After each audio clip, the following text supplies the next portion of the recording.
2, 1.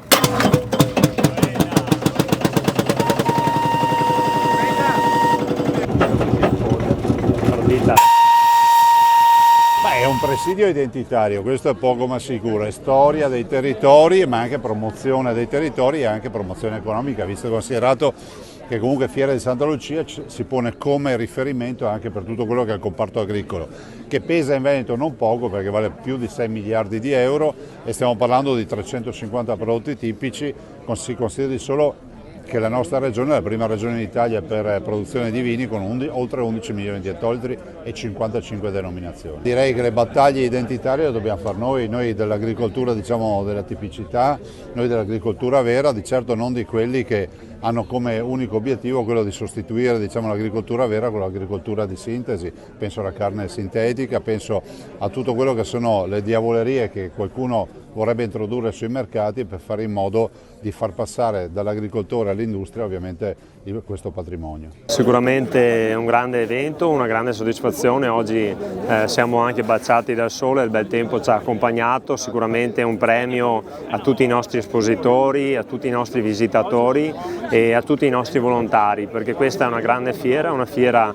ricordiamocelo, certificata internazionale all'agricoltura con grandi mezzi agricoli, tutto il meglio dell'innovazione, però anche tanto agroalimentare, tanto convegnistica, diversi eventi con i cavalli, mostre di degustazione, insomma tutta una serie di attività che rendono questa manifestazione comunque anche trasversale e quindi da un lato per le famiglie, da un lato per i visitatori e anche poi per il mondo dell'agricoltura stesso. Siamo molto felici, lo sono anche per tutti i volontari che si adoperano per questa grande iniziativa che si perde nella notte dei tempi, perché siamo la fiera più antica d'Italia, abbiamo una rievocazione storica che la ricorda, è molto importante per noi garantire la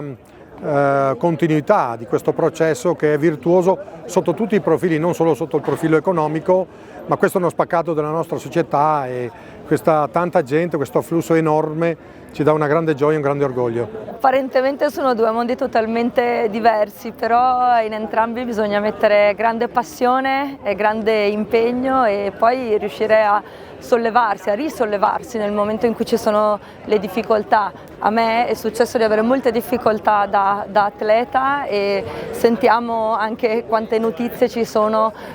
di quelle che sono le avversità nel mondo dell'agricoltura,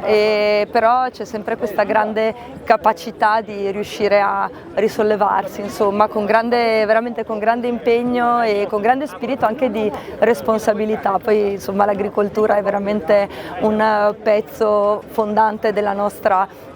cultura, del nostro paese, per cui veramente sono contentissima di essere qui e grazie anche al lavoro che sto facendo con Linea Verde di stare entrando sempre un po' più dentro a questo argomento, a questo mondo che è veramente speciale. Sono anche felicissima di essere qui con la mia bimba che ha 8 anni e che è rimasta molto affascinata da alcune cose che ha potuto vedere. Adesso la porterò in giro perché era molto curiosa.